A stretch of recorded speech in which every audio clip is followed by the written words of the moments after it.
Long before the first chapter of Genesis closes, before Abraham leaves Ur, before Moses climbs a mountain to receive a law written by fire, there is another story.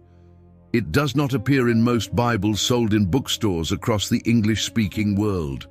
It is not read from most pulpits on a Sunday morning, and yet for over 1,000 years it has been copied, guarded, and recited word for word in one of the oldest Christian nations on earth. This is the story the Ethiopian Orthodox Tewahedo Church never let go of, even as the rest of Christendom quietly set it aside. While the councils of the Mediterranean world were still arguing over which texts belonged in Scripture and which should be discarded, a different kind of decision had already been made in the highlands of the Horn of Africa.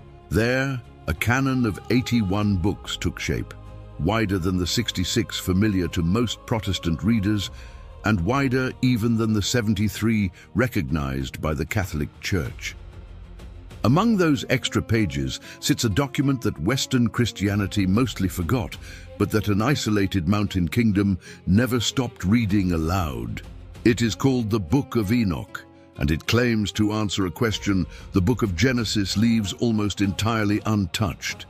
What happened to the world in the age before the flood, in the age before Adam's descendants had even multiplied across the earth? Today we are going to walk through that account. We will follow a man named Enoch, said to have walked so closely with God that death itself never touched him. We will climb in imagination to the peak of Mount Hermon, where an oath is said to have been sworn between 200 heavenly beings who chose to break the order of creation. We will cross into the land of Nod, a place the familiar Bible dismisses in a single verse, but which the wider tradition insists holds the roots of the first true civilization built by human hands.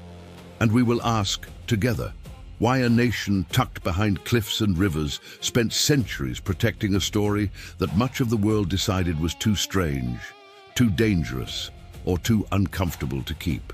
This is a journey into forgotten scripture. Some of it will feel unfamiliar, some of it will feel like it belongs more to legend than to faith, but every strand of it connects, in ways both subtle and startling, to the Bible you already know. Stay with this story, because by its end, the account of Noah's flood, the warnings of the Apostle Jude, and the strange verses about sons of God in Genesis chapter 6 will look very different than they did an hour ago. To understand why Ethiopia became the guardian of this tradition, we first have to understand its geography, because geography in this case is destiny. Ethiopia is a land defined by verticality. Its highland plateau rises dramatically above the surrounding desert and savanna, carved by deep gorges and crowned by flat-topped mountains called ambas, some of which can only be reached by climbing sheer rock faces or, in a few remarkable cases, by being hoisted up on a rope. This is not simply dramatic scenery. For centuries, it functioned as a natural fortress. While the great trading cities of the Mediterranean lay open to invasion, migration, and the constant churn of empires, the Ethiopian highlands remained comparatively insulated. Armies found the terrain punishing. Trade caravans took weeks to cross what looked on a map like a short distance. Ideas that spread rapidly across the flat coastal roads of the Roman world could take generations to climb into the Ethiopian interior. And by the time they arrived, the highlands had already developed their own theological rhythms, largely undisturbed by outside interference. This isolation mattered enormously for the survival of ancient texts. When church councils in the 4th and 5th centuries began settling debates about which writings should be read as scripture and which should be quietly retired, those decisions were made by bishops who could travel to a council, correspond by letter, and enforce their rulings through networks of trade and governance that stretched across the Mediterranean world. Ethiopia was, for practical purposes, outside that network. A ruling made in a Mediterranean city might take years to reach the Ethiopian church, and by the time it did, many of these older writings had already been copied so many times in so many monasteries that removing them from common use was no longer realistic. The isolation that made Ethiopia difficult to conquer also made it difficult to correct, at least by the standards of distant church authorities. And so texts that vanished from circulation elsewhere kept being copied here, generation after generation, on goatskin parchment prepared by hand, bound with wooden covers and stored in monasteries that themselves seemed built to be forgotten by the outside world. It helps to understand just how differently the very idea of a biblical canon developed in this part of the world compared to the process most Western Christians are taught. In much of Europe, the boundaries of Scripture were settled through a series of formal councils, synods, and later, in the wake of the Reformation, competing confessional statements, each attempting to draw a clean, final line around which books counted as authoritative. Ethiopia's relationship to its sacred texts developed along a very different track, shaped less by centralized decree and more by centuries of monastic practice, liturgical use, and continuous copying. Books that remained in active use within the church's worship and teaching simply continued to be transmitted, whether or not a council elsewhere in the Christian world had ever formally ruled on their status. This is part of why the Ethiopian canon looks broader and, to outside eyes, stranger than the canons familiar in London, New York, or Sydney. It is not that Ethiopian Christians simply added extra books on a whim. It is that they never underwent the same narrowing process that reshaped the biblical libraries of the Mediterranean and later the Protestant world. And so texts that were once far more widely read across the ancient Near East, before slowly falling out of common use elsewhere, remained part of ordinary church life in the highlands. One of the most famous of these is Debre Damo, a monastery perched on a flat-top mountain in the northern Ethiopian highlands.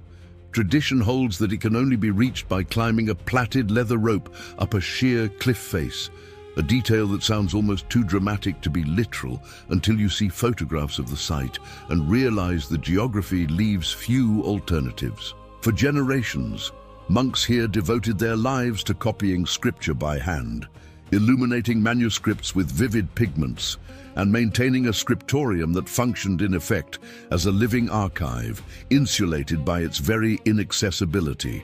That insulation was tested directly in the 10th century, when a ruler remembered in tradition as Queen Gudit led a military campaign against the Christian kingdoms of the Ethiopian highlands, reportedly burning churches and destroying religious sites as she advanced.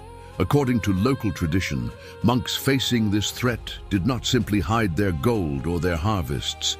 They moved their manuscripts. Some of the most treasured texts were said to have been ferried to the islands scattered across Lake Tana, the source of the Blue Nile, where monastery communities still exist today on islands that can only be reached by boat.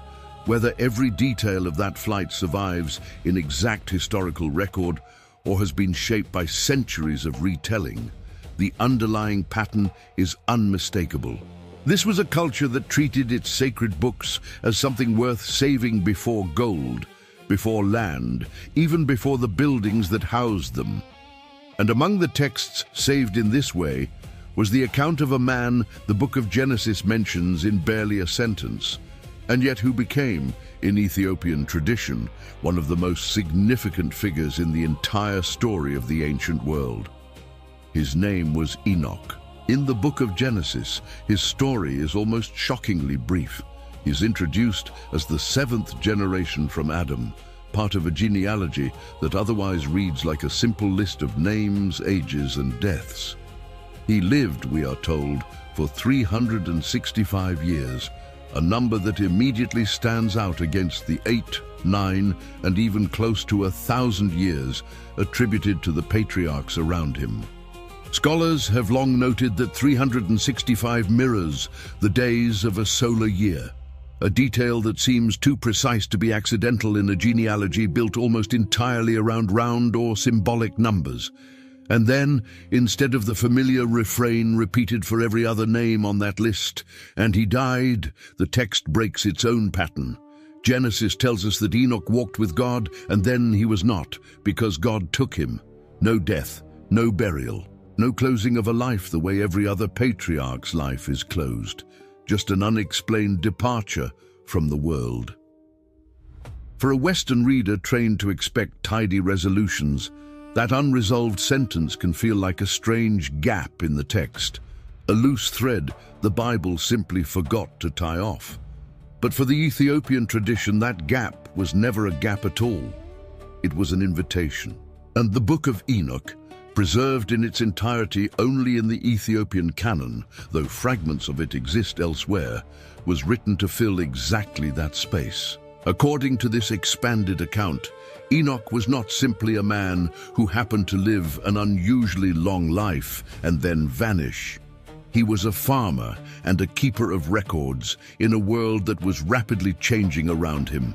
His contemporaries, descendants of Cain, were said to be developing metalworking, weaving, music, and the early tools of organized civilization, but also, more troublingly, the tools of organized violence. While others around him were consumed with building and warring, the tradition describes Enoch as a man drawn instead to the sky, someone who spent his nights tracking the movement of stars and the changing of seasons with unusual attentiveness. It was this attentiveness, the tradition suggests, that set him apart and eventually drew the attention of beings the text describes only as visitors of dazzling, shadowless brightness. They told him that his life as it had been, tending fields and tracking harvests, was over. He was being called to a different task entirely. He was to become what later tradition names the scribe of righteousness, a witness appointed to observe and record realities that no ordinary human being had ever been permitted to see. What follows in the text is an extended account of journeys, described in vivid, almost disorienting imagery, through what the narrative calls gates of fire and structures built of crystal and ice. Enoch describes passing through the storehouses of winds, the chambers where thunder and lightning are said to originate, and the paths that govern the movement of sun, moon, and stars across the sky. Whatever we make of these descriptions today, and reasonable people can and do read them differently, it is worth pausing on how seriously the ancient audience of this text seems to have taken its account of a structured, ordered universe governed by fixed cycles, rather than by chaos, or by the arbitrary whims of many competing gods. An idea that stood in sharp contrast to a great deal of surrounding ancient religious thought. For the community that treasured this text, Enoch was not simply a mystic wandering through visions. He was being shown that creation itself operated according to law, and that even the sun, moon, and stars answered to an order established by their creator. But the text is emphatic that Enoch was not shown these things simply to satisfy curiosity. Something had gone wrong, something serious enough that heaven itself required a human witness to record it. And to understand what that something was, the tradition takes us away from the sky entirely and back down to the earth, to a region the familiar Bible mentions only once and then never again. After Cain kills his brother Abel, the book of Genesis tells us he is cursed to wander, and that he settles in a land called Nod, located, in the text's own words, east of Eden. And that is almost the entirety of what the Bible you likely grew up with tells you about this place. One verse, a location, a name that, in Hebrew, is closely related to the word for wandering itself, suggesting that Nod may function partly as a wordplay, a land whose very name means the place of the restless, or the place of exile. The wider tradition, drawing especially on another ancient text called the Book of Jubilees, which is likewise preserved fully within the Ethiopian canon, treats Nod as considerably more than a throwaway location. According to this account, it was in Nod that Cain, still under judgment for his brother's murder, founded the very first city built by human hands and named it after his own son Enoch, a different Enoch entirely from the one who would later walk with God, though the overlap in names has led to no small amount of confusion across centuries of readers.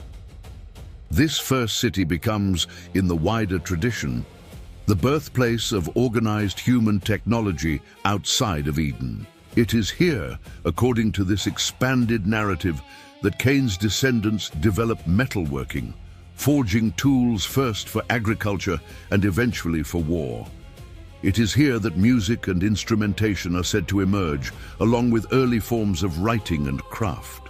In other words, Nod becomes shorthand in the tradition for a very particular kind of human development, rapid technological and cultural advancement, occurring entirely outside of any covenant relationship with God, and therefore unmoored from any accompanying moral framework to guide how that advancement should be used. Some later Ethiopian commentators have gone further still, associating the land east of Eden less with a literal cardinal direction and more with a symbolic departure, a movement away from the presence of God and toward the margins of the world, both geographically and spiritually. Local traditions in the region have at times pointed to the harsh volcanic landscape of the Danakil Depression, one of the hottest and most inhospitable places on Earth, as an evocative, if unverifiable, echo of this ancient exile. A landscape whose barrenness seems to visually embody the spiritual condition the text assigns to Cain's line. Whether or not any particular geographic identification is meant to be taken literally, the theological point being made is consistent. Humanity's first major civilizational leap forward happened outside the boundaries of covenant faithfulness, and it is precisely this civilization, already drifting from its creator, that becomes vulnerable to something the Bible's main narrative barely mentions at all, that something happens on a mountain. Genesis chapter 6 contains one of the strangest, most compressed passages in the entire Hebrew Bible. It tells us that the sons of God saw that the daughters of humanity were beautiful and took wives for themselves from among them, and that the result was a race of beings called the Nephilim, described elsewhere as mighty men of old, men of renown.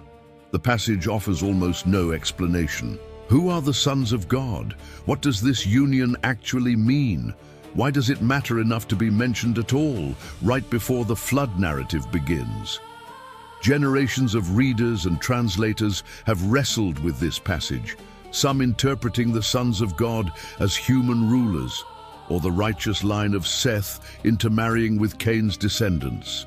Others reading it, especially in light of surrounding ancient Near Eastern literature, as a reference to divine or angelic beings crossing a boundary they were never meant to cross. The Book of Enoch takes the second reading and expands it into one of the most vivid narratives anywhere in ancient religious literature. It names 200 angelic beings, called Watchers, who descend upon the summit of Mount Hermon, a real and imposing mountain that today straddles the border regions of Lebanon, Syria, and Israel, and whose name in the tradition becomes associated with a Hebrew root meaning to curse or to bind by oath. According to the account, their leader, named Samyaza, is afraid to descend and commit this transgression alone, fearing he alone would bear the consequences. He insists that all 200 bind themselves together with a mutual oath, so that all would share equally in whatever judgment might follow. It is a striking detail precisely because it reframes the entire episode. This is not described as a moment of sudden, isolated temptation. It is presented as a calculated collective decision made by beings who understood, at least partially, the gravity of what they were about to do, and who tried to protect themselves through solidarity rather than through obedience. The choice of Mount Hermon as the setting for this event is itself worth lingering on. This was not an obscure or randomly selected peak.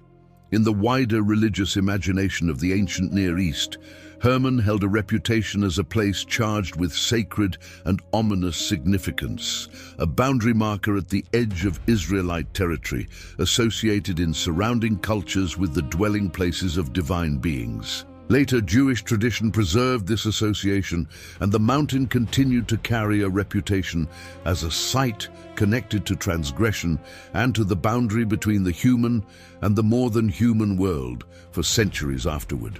Placing the Watcher's descent here, rather than in some unnamed or symbolic location, roots the narrative in a real, physically identifiable landscape, one that ancient audiences would have recognized immediately and would have understood as carrying an ominous weight even before the story's details were spelled out.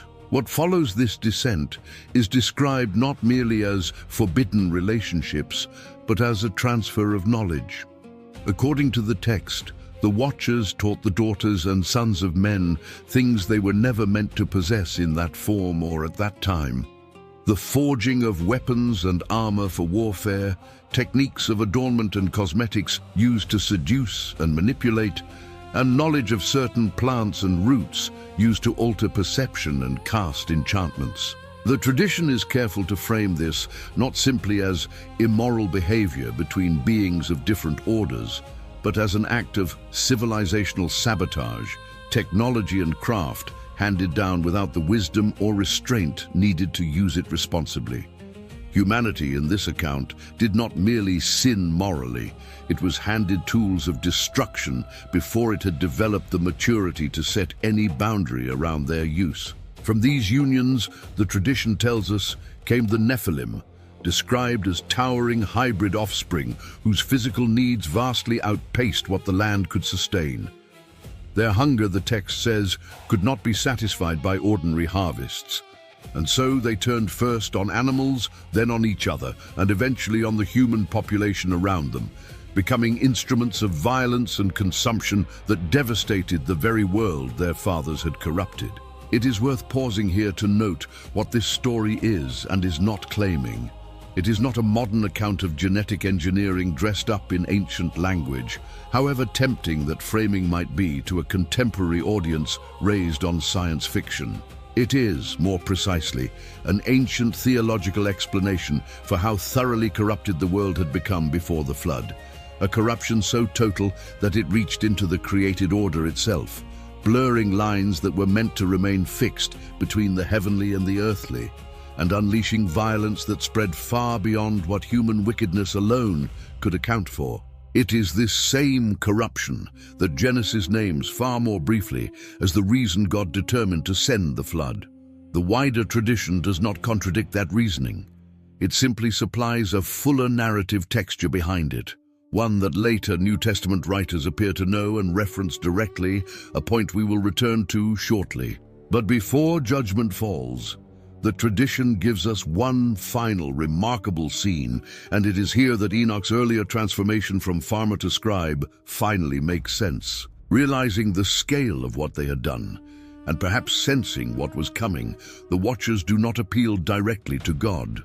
Instead, they turn to Enoch and beg him to serve as their intercessor, to carry their plea for mercy up to the throne of heaven on their behalf. It is a striking reversal. These are beings who, in the ordinary order of creation, would have stood far above any human being in rank and glory. And yet here they are, pleading with a mortal man to speak for them, because they no longer have standing to speak for themselves. Enoch agrees to carry their petition forward, and the answer he receives, and is then instructed to carry back down to them, is unambiguous. There will be no reprieve. The tradition describes this moment almost as an inversion of every expectation about hierarchy and power.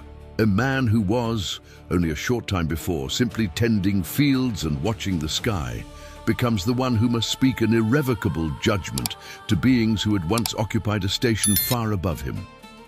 From this point forward in the narrative, Enoch is no longer a mediator hoping for mercy on behalf of others.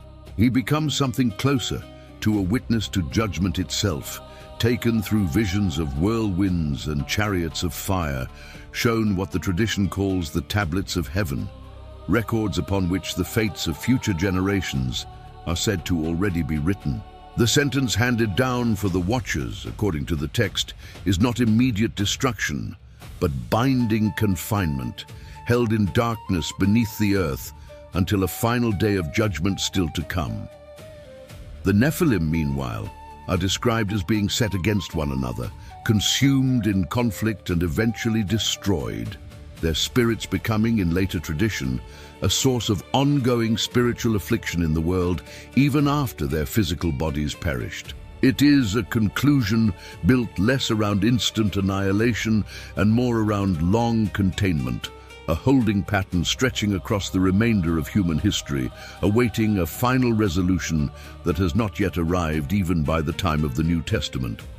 And this is precisely where the story stops being an isolated curiosity from a distant, unfamiliar tradition and becomes something that reaches directly into texts most Christian readers already know well. The Apostle Jude, writing near the end of the New Testament, does something remarkable and, for many readers today, genuinely surprising.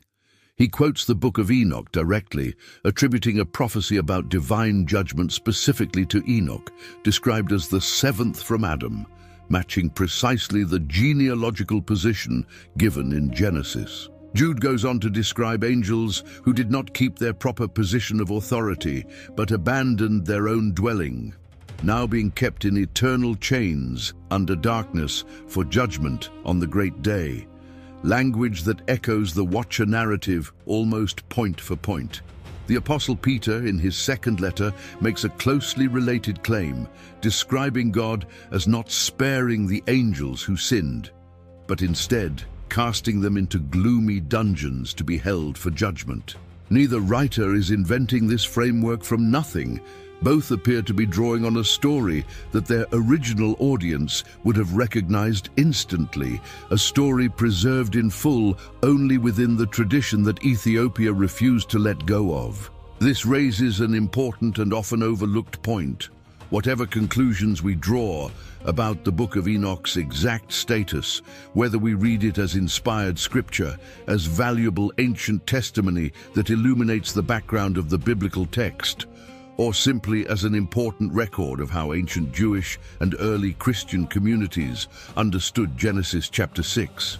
It is undeniable that early Christian writers were familiar with it, respected it enough to quote it directly, and expected their audiences to recognize the reference without further explanation. The gap in Genesis was never actually a gap for its earliest readers. It was common knowledge, filled in by a tradition that later generations, particularly in the Western Church, gradually lost access to, even as it continued to be copied faithfully, century after century, in the highlands of Ethiopia. For a long stretch of modern history, this fact was treated with considerable skepticism outside of Ethiopia itself. Because the only complete copies of the Book of Enoch that survived into the modern era were found in Ethiopian manuscripts, some Western scholars assumed the entire work must be a relatively late invention, perhaps even a medieval Ethiopian composition with no genuine connection to the ancient world Jude and Peter had supposedly been referencing. That assumption held for generations until 1947 changed everything. In that year, in the caves surrounding Qumran near the Dead Sea, a series of ancient manuscript fragments were discovered. Texts that had been sealed away, undisturbed, for close to 2,000 years. Among the enormous cache of material, later known collectively as the Dead Sea Scrolls, were Aramaic fragments of the Book of Enoch, dated by scholars to centuries before the birth of Christ. These fragments did two things at once. First, they proved conclusively that the Book of Enoch was not a late invention at all, but a genuinely ancient text, already circulating and being copied within Jewish communities well before the New Testament era, precisely the kind of text a first-century writer like Jude could reasonably expect his audience to know. Second, and just as significantly, when scholars compared the content of these ancient Aramaic fragments to the Ethiopian manuscripts that had preserved the complete text for over a millennium, they found the two versions matched to a remarkable degree. Ethiopia had not fabricated this tradition. It had simply kept transmitting it faithfully, generation after generation, long after the rest of the world had stopped paying attention. The scholars who carried out this comparison were not working from casual impressions. They examined vocabulary, sequence of episodes, and theological emphasis across the Aramaic fragments and the Ethiopian text, piecing together overlapping sections from the Qumran material with the corresponding passages preserved in the Ethiopian manuscripts. What emerged was not a rough family resemblance, but a close correspondence, strong enough to demonstrate that the Ethiopian church had not reshaped the text significantly over the centuries of copying, translating, and recopying it had undergone since antiquity. A document that had traveled from ancient Aramaic into Greek and eventually into the classical Ethiopian language known as Ge'ez, carried across those linguistic transitions and the passage of well over 1,000 years, still preserved its core content with striking fidelity. For historians of transmission and textual criticism, this is itself a remarkable finding, independent of any theological conclusions one draws from the content of the book. It demonstrates a level of scribal discipline and reverence for accurate copying that rivals what we see in the transmission of the Hebrew Bible itself. It is worth sitting with the weight of that discovery for a moment. An isolated highland kingdom, protected by its own mountains, cut off from the theological debates unfolding across the Mediterranean world, preserved a text that 20th century archaeology would eventually confirm as authentically ancient, a text that early apostles quoted directly, and that helps explain one of the strangest and most compressed passages in the entire book of Genesis. This is not simply an interesting historical footnote. It is a reminder that the story of Scripture's transmission is far larger and far more geographically diverse than the narrow path most Western readers are typically taught to imagine. So what do we make of all this? Sitting here, many centuries removed from Mount Hermon, from the scriptorium at Debre Damo, from the caves at Qumran. At the center of this entire tradition sits a question that feels remarkably contemporary, even though it was first asked thousands of years ago. It is the question of what happens when knowledge outpaces wisdom, when a civilization gains the tools to build, to alter, to create, and to destroy, long before it has developed the moral and spiritual maturity to use those tools responsibly. The tradition surrounding Enoch and the Watchers does not describe humanity's downfall before the flood as simple wickedness in the abstract. It describes a very specific pattern: knowledge transferred without restraint, power granted without accountability, and a civilization that raced ahead of its own capacity for wisdom until the entire structure collapsed under its own weight. It is difficult to read that pattern today, in an age defined by rapid and often uncontrolled technological change, and not feel a certain uncomfortable resonance. And perhaps this is exactly why Ethiopia refused to let this story disappear. Not because the details are meant to be treated as a literal blueprint of ancient events beyond question or interpretation, but because the underlying warning is too important to lose. Every generation eventually gains capabilities its ancestors never had. Every generation faces the same fundamental question Enoch was shown on his journeys, through gates of fire and storehouses of thunder. Will this knowledge be governed by wisdom, or will it simply be seized and used, consequences be damned? The Ethiopian Orthodox tradition never treated the story of Enoch as a strange, isolated curiosity to be quietly shelved alongside forgotten myths.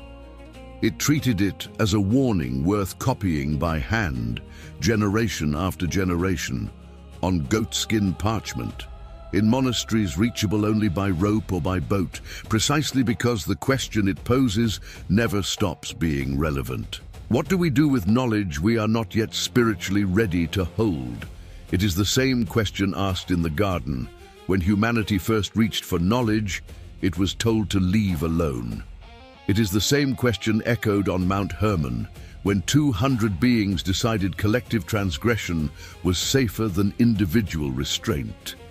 And it remains, whether we frame it in ancient or modern terms, one of the defining questions of every single generation that has followed. Ethiopia did not destroy this question when the rest of the world seemed ready to forget it. The monks of the high plateau chose instead to guard it, to copy it faithfully across centuries of political upheaval, invasion, and isolation, and to wait patiently for the wider world to be ready to take it seriously again. Whether you approach this account as sacred history, as ancient testimony illuminating the background of familiar scripture, or as a profound and enduring metaphor for the dangers of unchecked human ambition, the underlying invitation remains the same as it has for 1,500 years, to sit with an uncomfortable question rather than to look away from it. If this exploration of Ethiopia's forgotten scriptural tradition resonated with you, let us know which part of this story struck you most. Was it Enoch's transformation from farmer to scribe of judgment, the oath sworn on Mount Hermon, or the discovery, nearly 2,000 years later in the caves above the Dead Sea, that confirmed this ancient story had been true to its origins all along? Share your thoughts and let us know which forgotten thread of biblical history you would like the Bible story's Jesus to uncover next. Perhaps the Book of Jubilees and its expanded account of the patriarchs, the legendary Kebra Nagast and its claims about the Ark of the Covenant, or the hidden history of the rock-hewn churches of Lalibela, carved directly into the Ethiopian mountainside. Thank you for joining this journey into the forgotten archives of Scripture, and we will see you in the next chapter of this story.